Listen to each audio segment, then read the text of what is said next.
Hi guys, magandang hapon sa ating lahat mga kaidol, no? Andito po tayo ngayon sa Tarlac kung saan po mga kaidol ay pinipiin po ako dito ng may-ari na lupa dito mga kaidol.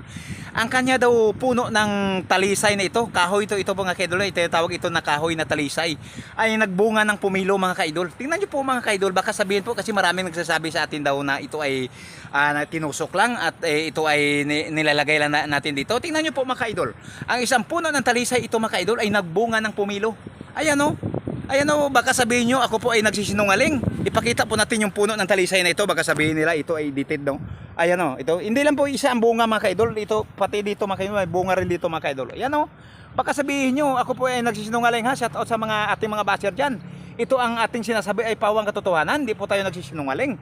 Ang puno ng talisay na kahoy na ito, ang bunga niya ay pumilo mga kaidol. Ayan o, yan. Talisay po ito mga kaidol.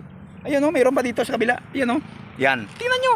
Baka sabihin nyo ay gawa-gawa ni Arnel Cablog ito, no? Pero si Arnel Cablog ito mga kaidol ay nagsasabi ito ng katotohanan. Hindi po ako nagsisinungaling kasi masama yan magsisinungaling mga kaidol.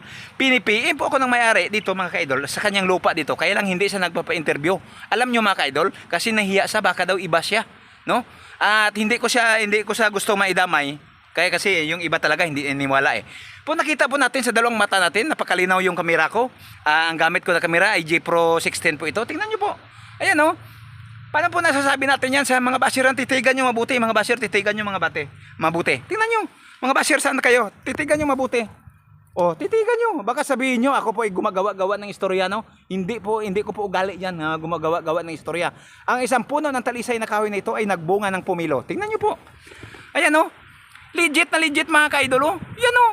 Baka sabihin po nila dyan, tayo ay nasisiraan ng bait dyan. Kasi marami nagsasabi na, hinahamon ako sa pagbubuksing.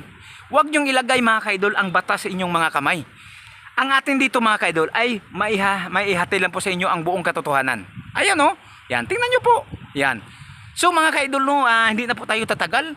Kasi may trabaho pa siya rin ng Bacolod. Pupunta pa ng Bayawan to. Maraming salamat sa inyo mga kaidol.